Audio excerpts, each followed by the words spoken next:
Bienvenue sur Marketing Divergent. Aujourd'hui, on va parler growth hacking et plus précisément de System.io. On va voir un petit peu comment est-ce qu'on peut faire pour améliorer la conversion de nos landing pages, nos pages de vente grâce à des boutons animés. Donc, c'est aussi du marketing, mais c'est du growth hacking avant tout. On se retrouve tout de suite juste après l'intro sur mon écran. À tout de suite. You believe it's morning.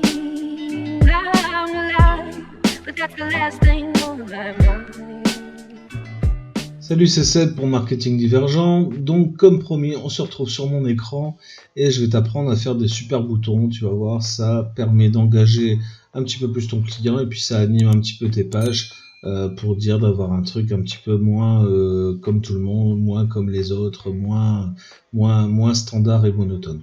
Donc tu vois, j'ai créé une page de vente en fait vierge, et puis je vais simplement venir intégrer des boutons, et puis on va voir de quelle façon on va pouvoir les animer, tu vois, de façon ludique et propre, tu vois. L'idée c'est de pas de faire un truc graveleux, tu vois, c'est de faire un truc assez propre. Donc tu vois, ici j'ai créé une section bien sûr. Et donc j'ai une rangée, alors je peux réduire ma rangée si je veux, hein, tu vois, mais là la section, je vais la mettre en small, tu vois, hop, pour dire d'avoir un truc un peu plus centré, voilà. Mais je vais ici venir intégrer un bouton. Alors tu vois, il y a plusieurs techniques, tu vois, pour les boutons. C'est soit je vais gérer en fait tous les boutons de la page. Donc imaginons que j'ai, je sais pas, 5-6 boutons, tu vois, des call to action, tu vois, sur ma page. Je peux en fait éditer le code principal en fait HTML, c'est-à-dire le code d'entête, tu vois ici en HTML, donc ici tu vois comme ça. Donc ça va s'appliquer en fait à tous les boutons en fait de ma page, ou alors je peux faire bouton par bouton, et c'est ce que je préfère faire. Et dans ce cas-là, je vais en fait insérer un code HTML, tu vois, au-dessus ou en dessous de mon bouton. En général, je le mets juste au-dessus, tu vois. Donc lui, il se verra pas, hein, si tu veux, dans la prévisualisation. En fait, tu verras rien ici. Mais ça prend un espace quand même. Donc après, tu pourras le réduire. Je te montrerai comment faire. Ce qu'on va faire avec ce bouton, tu vois, cliquer ici, tu vois, c'est très basique. Alors on pourrait bien sûr changer la couleur, la taille, le texte, etc. Donc ça c'est très simple, hein, il suffit de cliquer dessus et ici tu as tout un tas d'options en fait possibles. Tu peux retarder l'apparition, etc. Vraiment tu peux faire pas mal de trucs, mais ça reste toujours statique. Le seul moyen, tu vois, d'ajouter un petit peu de dynamisme à tout ça, c'est d'utiliser en fait du code CSS. Donc pour dynamiser un petit peu ça avec un truc qui s'appelle le keyframe. Les keyframes en fait vont te permettre en fait, tu vois, de donner un petit peu de dynamisme sans forcément utiliser du code Java.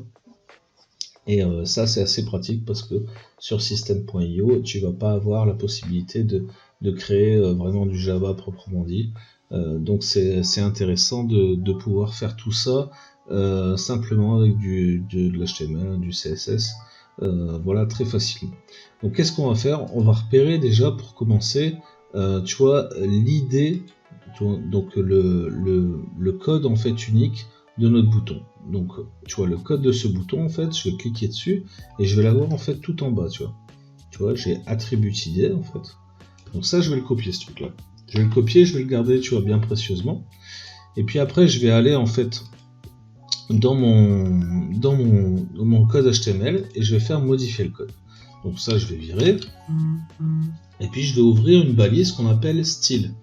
La balise style en fait c'est une balise HTML qui va te permettre en fait d'insérer du code dedans. Donc tu vois, je l'espace comme ça de façon à avoir un code, tu sais, relativement propre. Et puis tu vois, bon, je vais pas t'apprendre à coder en dur, tu vois, tout de suite, mais je vais t'apprendre quand même quelques petits trucs. Tu vois, par exemple, pour faire comprendre en fait en HTML que je veux pointer sur le bouton, sur l'attribut, tu vois, que j'ai copié juste avant, je vais utiliser un truc qui s'appelle le hashtag, hein, le dièse, et je vais copier le nom de mon bouton. Donc là, tu vois, il est en bleu, ça veut dire que le code en fait a compris, si tu veux, hein, le code HTML a compris en fait que je m'adressais en fait à ce bouton-là. Et à ce bouton-là, donc je vais faire un espace et je vais ouvrir la parenthèse pour lui donner des instructions. Donc tu vois, à partir de ce moment-là, là il attend que je lui donne des instructions. Et je vais lui dire, bah tiens, tu vois, donc il m'a créé une parenthèse de fermeture, tu sais, automatiquement, c'est comme la balistique, donc tu vois, ça c'est bien fait. Je vais lui dire en fait, ben, tu vois, le bouton en fait actuellement, tu vois, moi j'aimerais bien en fait qu'il ait, je sais pas, par exemple, un fond, tu vois, donc je vais écrire background. Donc tu vois, tu as des suggestions, hein, tu vois. Donc je vais utiliser background. Et background, tu vois, je vais lui dire, bah tiens, moi je voudrais qu'il soit rouge. Là, je vais dire red.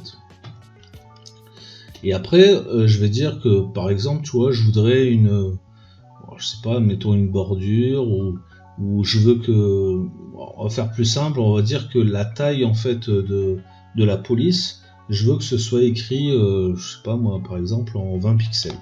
Donc je vais faire font size. Hein, et je vais mettre en 20 pixels. Voilà.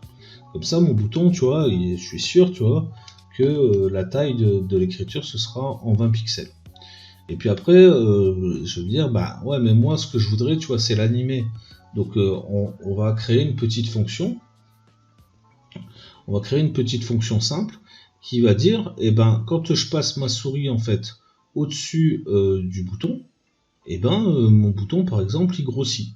Tu vois, ça peut être cool. Donc ce que je vais faire, c'est que je vais aller à la ligne en dessous, donc en dessous de ma parenthèse, je vais recréer un hashtag, toujours avec mon numéro de bouton, mais ce coup-ci, tu vois, je vais lui donner une instruction qu'on appelle over. C'est-à-dire, ça veut dire quand je passe la souris au-dessus.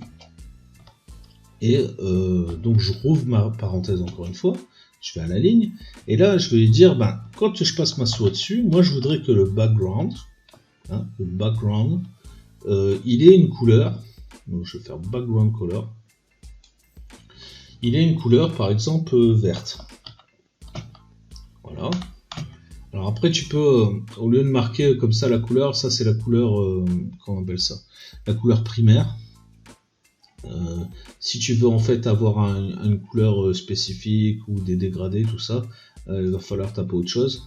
Pour une couleur spécifique, tu vois, ça va commencer par soit en fait c'est en 3 lettres, soit c'est en 6, donc c'est de l'hexadécimal ou du, je sais pas, du tridécimal, je sais pas comment on appelle ça, c'est du RVB quoi. Donc c'est soit un code composé, soit ça l'est pas. Donc ça va être par exemple hashtag, le vert je sais plus, mais le blanc admettons c'est hashtag 6 fois 0 quoi. Non attends, c'est F. 3 fois F ou 6 fois F. Donc bref, c'est du code hexa.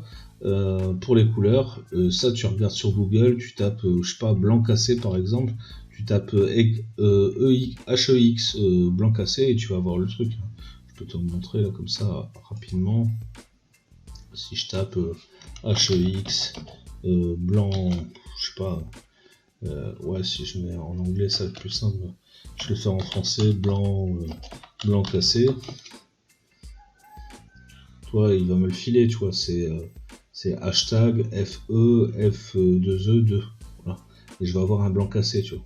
Donc ici, j'ai des dégradés de couleurs, tu vois. Ici, à chaque fois, il faut que je rajoute un hashtag, tu vois, pour le comprendre en fait en HTML. Mais en gros, voilà, tu vois, je peux avoir le truc complet. Si tu veux la palette complète, tu vois, tu tapes HX palette. Et tu vois, tu vas avoir la palette complète, tu vois, par exemple ça. Là, tu peux avoir la palette complète ici. Enfin, je sais pas si tu vois là. Ici, ça va être plus simple, tu vois. J'ai une palette simple et puis après, j'ai des palettes très complexes, hein, tu vois. Là, je vais avoir vraiment, tu vois, la définition exacte, tu vois, du dégradé, tu vois, de la lumière, du machin, du truc. Bref, c'est pas ça que nous on veut faire. Nous, on veut faire un truc simple et après, tu choisiras la couleur que tu veux.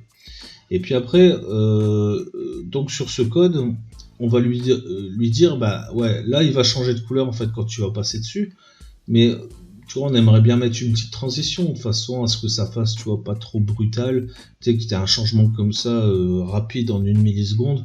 on va dire, tu vois, ben, nous on veut un truc qui s'appelle transition. Alors, ne cherche pas à comprendre, tu tapes transition et tu vas voir, tu vois, l'effet il est sympa. Et je vais mettre par exemple 0,5. Alors c'est bien la virgule, hein, c'est pas le point, tu vois, machin. Donc 0,5 secondes. Et je vais rajouter, tu vois, une fonction qui s'appelle ease. Donc c'est un truc, tu vois, pour que ça fasse une transition smooth, quoi, si tu veux. Tu vois, ça va être une petite transition, tu vois, sympathique, tu vois, un peu smooth, un peu cool, et pas un truc, tu vois, trop brutal. Et on va lui dire, bah tiens, pourquoi ça grandirait pas le bouton, tu sais, quand tu passes ta souris dessus, tu vois le truc qui change de couleur et en plus de ça, il s'agrandit. Et ben on va dire, et ben on va rajouter donc une fonction, et la fonction s'appelle transform. Transform. Donc tu vois, elle est là, la fonction transform. Et la fonction transform, je vais lui dire qu'il faut qu'elle s'agrandisse. Donc je vais lui rapporter, tu vois quoi, un indice de scale. Scale, ça veut dire échelle en anglais. Hein. Donc scale. Et je vais lui mettre un indice, un taux, si tu veux, d'ouverture. Et je vais lui dire, bah, par exemple, tu t'agrandis de, je sais pas, 10%. Donc je vais mettre un taux de 1,1. Hein, un ratio, tu vois, de 1,1. Donc là, j'ai un bouton en fait qui est rouge de base, dont la police fait 20 pixels, tu vois, je le précise ici. Alors, ça c'est pareil, je suis pas obligé de le préciser, hein, tu vois. Et après je vais le régler, tu vois, dans mon bouton directement. Bon, moi j'ai préféré le mettre là. C'est pareil, la couleur ici de base, tu vois, je suis pas obligé de la préciser non plus. J'aurais pu la préciser simplement, tu vois, avec les options system.io. Et par contre ici, tu vois, en over, je suis bien obligé de le préciser. Donc voilà. Et une fois que j'ai fait ça, et ben, je fais enregistrer. Voilà. Donc là, tu vois pas de modification, c'est normal parce que le code HTML ne s'applique pas, tu vois, en mode éditeur. Donc je vais faire enregistrer. Alors là, il faut juste que je dise ici qu'il fait rien, qu'il fait rediriger vers une autre page, par exemple. Voilà. Hein, parce que sinon, il me demande un contact en fait. Enfin, pour enregistrer un contact. Bref, tu te mets comme ça, tu vois, et ça fonctionnera. Et puis après, on va prévisualiser pour voir si on a bien fait le boulot, si on n'a pas trop merdé. Normalement, ça déconne pas, tu vois. Et j'ai bien une transition, tu vois, un peu smooth, tu vois. Et j'ai mon bouton qui s'agrandit, tu vois. Donc, tu vois, j'ai une espèce de dynamique que je viens de créer. Alors, je pourrais la faire plus grande, plus petite, plus machin, tu vois. Tu vois, on peut le faire, hein, tu vois. On va avoir un petit truc, un petit peu plus grand pour que tu vois bien l'effet, tu vois. Tu vois, je vais mettre par exemple 1,5. Donc là, tu vois, il va augmenter de 50%, hein, tu vois, ça va être gros. Et puis je vais mettre une transition un peu plus smooth encore, tu vois. Je vais lui mettre par exemple, je sais pas, 0,8.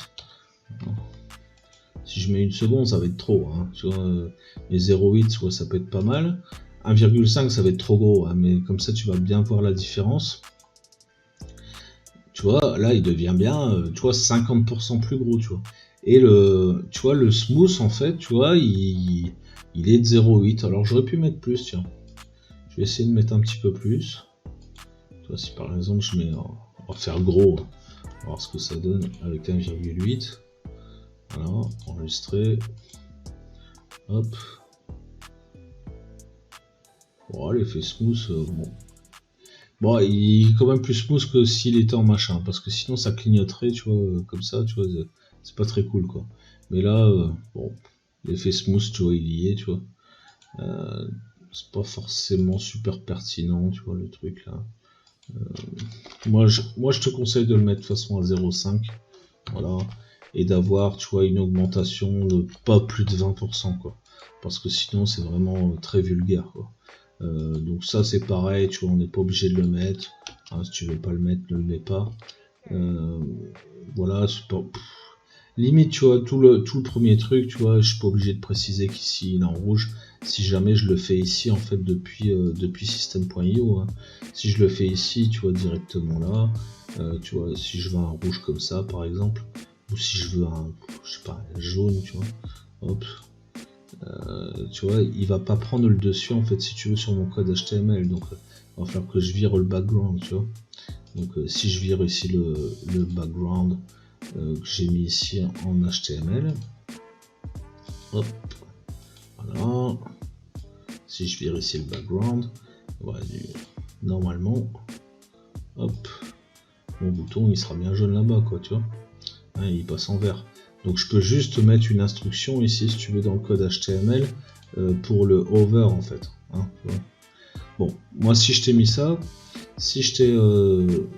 si j'ai commencé en fait par ça, c'est parce que tu te doutes bien que j'ai une idée derrière la tête. Et je vais t'apprendre ce que c'est que le keyframe. Alors keyframe, en fait, tu vois, ça va permettre, tu vois, d'ajouter des fonctions, tu vois, qui ressemblent beaucoup, tu vois, au JavaScript, mais ils sont de l'HTML. Et donc là, ce qu'on va faire, c'est qu'on va essayer de faire, bouger le bouton. Voilà. Alors, je te promets pas que ça marche du premier coup, mais normalement, ça devrait le faire. Donc, tu vois, je vais copier-coller un code, tu vois quoi, que je vais te mettre en description. De toute façon, tout le code complet, là, je vais te le mettre en description une fois qu'on l'aura terminé. Comme ça, tu pourras le télécharger très facilement. Je te mettrai le lien pour pouvoir le télécharger. Ça va être plus cool. Donc je vais copier ici un code. Hop. Et ce code, je vais venir l'intégrer ici. Et surtout, je vais aller rajouter mon keyframe il s'appelle ShakenIm. Et le keyframe, en fait, je vais le mettre à la suite en fait de ma balise, enfin juste avant ma balise, la fermeture de ma balise style. Donc je vais le mettre ici. Comme ça, mon code il est bien enfermé en fait dans ma balise style, et c'est ça qui est le plus important. Hein. Tu vois, que ce soit bien enfermé dedans. Voilà. Là en fait, on a juste le mouvement, en fait le premier mouvement, mais on n'a pas le deuxième mouvement. Donc il manque un mouvement. Donc tu vois la deuxième keyframe. Ici, tu vois, donc ce qui fait que là en fait il fait un aller si tu veux, et là un retour en fait. Et moi j'avais pas mis le retour, donc forcément ça pouvait pas fonctionner. Voilà. Si je l'avais tapé en fait j'aurais pas fait l'erreur, mais là comme je fais un copier-coller et que j'ai partagé mon écran, du coup voilà, tu vois, j'ai pas fait gaffe. Là donc tu vois le bouton il vibre maintenant. Alors, je te le laisse encore, tu vois, hop, il vibre. Et puis quand je passe dessus, tu vois, il s'agrandit. Voilà. Alors il s'agrandit et il vibre. Voilà. Alors je sais pas ce que t'en penses, mais franchement, je trouve ça pas trop mal, moi. Ça, c'est une première fonction. Des fonctions comme ça, j'en ai plein. Je peux t'en montrer des dizaines. C'est mieux quand même, tu vois, de laisser, si tu veux, tu vois, la couleur primaire ici. Tu vois, gérer avec system.io, comme ça tu pourras faire tes nuances ici directement avec le nuancier, tu vois, ça va être plus sympa à mon avis que de donner le code. Mais tu vois ici, regarde, quand tu es dans le nuancier, tu vois, une autre façon aussi, tu vois, de récupérer ton exa, c'est de copier ici ton code. Voilà. Là, ton code ici, il est là. Donc si je veux absolument cette couleur là, tu vois, si je veux, je sais pas, on va mettre un truc un peu plus sympa parce que là c'est rouge brique, pas beau. Bon là j'ai un truc un peu bordeaux, tu vois. Ben, je vais prendre mon truc là, mon code exa là ici. Je vais retourner dans mon code. Hop. Voilà, tac. Et je vais ici lui rajouter, tu vois, ici le background. Background. Tac. Et le background en fait c'est hashtag. Tac. Hop. Mon code couleur. J'enregistre. On check ça. Et tu vois, il a bien respecté ma foutue couleur. Voilà. Alors tu vois l'ombre ici, tu vois, on peut l'atténuer. Hein. Tu vois, c'est à cause du ease, tu vois ça. On peut le faire en sorte, tu vois quoi, qu'il soit moins smooth, qu'il soit un peu plus rigide. Mais déjà là on a un truc, tu vois quoi, qui est sympa. Et franchement, tu sors du commun avec ça. Alors tu vois, si là ton bouton il est petit, hein, mais imagine que tu as un plus gros bouton, tu vois quoi, pour un lead magnet. Je sais pas, tu vois, un bouton, mettons comme ça. Tu vois, l'effet en fait il t'agrandit. Hein. Donc tu vois. Ouais. Voilà. Pourquoi il m'a pas pris la taille? Hop. Hop, j'enregistre. Ah, c'est parce que j'ai dû spécifier. Ouais, comme j'ai spécifié ici le padding, le machin, tout ça va pas. Donc il faut que je vire ça en fait. Je vire la police, le machin, hop.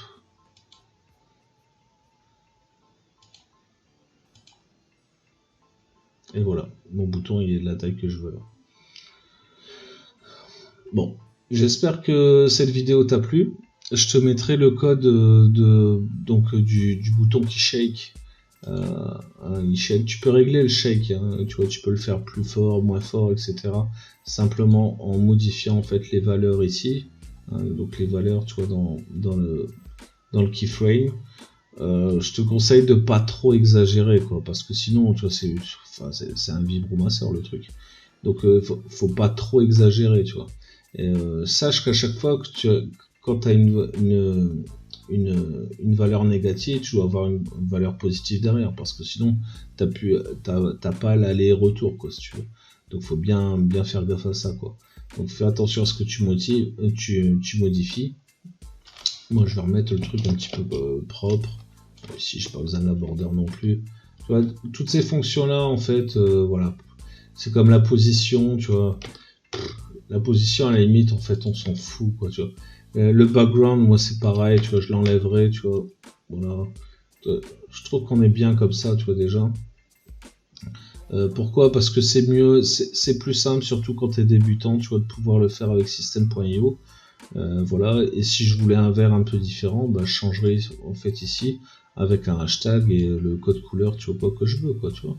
Donc voilà, si par exemple je veux un vert, tu vois, genre un vert fluo, tu vois, et ben je vais retourner sur mon bouton ici, je vais aller simuler, tu vois, un vert fluo, tu vois, un vert, je sais pas, un vert comme ça, tu vois, c'est exagéré, hein. Donc ici je vais le relaisser en rouge comme j'avais fait avant, tu vois, hop, un rouge bordeaux là, hop. Tiens, je vais recharger ma page pour dire que j'ai exactement la même couleur que j'avais mis tout à l'heure. Voilà. Et ici, tu vois, je vais aller mettre à la place de green. Voilà. Ici, hop. Ah, zut. Voilà. Tac, tac. Et donc j'ai mon vert flashy ici. J'enregistre, je check pour voir ce que ça donne. Et tu vois, j'ai mon vert flashy, tu vois. Et tu vois, le ease, en fait, il est là, il est sur la transition de couleur, tu vois, en fait. Vraiment, la transition de couleur, tu vois, elle est ease, tu vois. Voilà. En tout cas, j'espère que tu as apprécié cette vidéo. J'espère que ce code te servira, que tu feras des super landing pages avec. Et j'essaierai de te mettre 2-3 autres codes à l'occasion. Je leur ferai une petite vidéo. C'est toujours à peu près le même principe. Mais voilà, tu vois, je te montrerai un petit peu d'autres fonctions. Des fonctions un petit peu plus complexes avec ce qu'on appelle des effets glove. Donc c'est une espèce de rayonnement en fait autour du bouton. Et des effets flash aussi dessus. Bref, il y a pas mal de petits effets que tu peux faire. Et franchement, c'est ce genre de truc qui va te faire te démarquer en fait de la concurrence. Et surtout pour les landing pages, moi je veux dire sincèrement, ce genre de petit hack, ça te fait facilement gagner 10-15% sur tes landing pages. Les gens en fait sont plus tentés en fait à cliquer. Voilà, c'est un peu comme en marketing, tu sais, tu utilises des verbes directs en fait pour inciter les gens.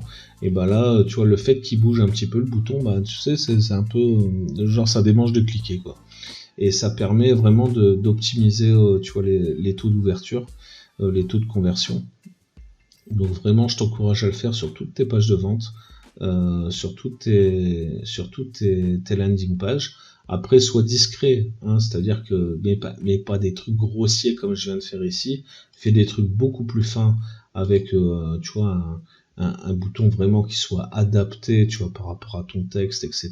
Tu vois, que ce soit harmonieux sur ta page. Tu vois, ne fais pas des trucs grossiers parce que sinon, tu vois, ça va clignoter comme un sapin de Noël et c'est encore pire. Si tu as apprécié cette vidéo, un petit pouce bleu comme d'habitude, le petit pouce et la cloche des notifications, abonné et un commentaire si tu veux, tu vois, je réponds de toute façon à tous les commentaires. Tu retrouveras donc en description le lien pour aller télécharger le code. Tu vas voir, c'est super simple. Et puis je te mettrai une petite surprise avec, pourquoi pas. Voilà, c'était Seb. Ciao, bye, à bientôt, ciao. You believe it's morning, I'm alive. but that's the last thing on my mind.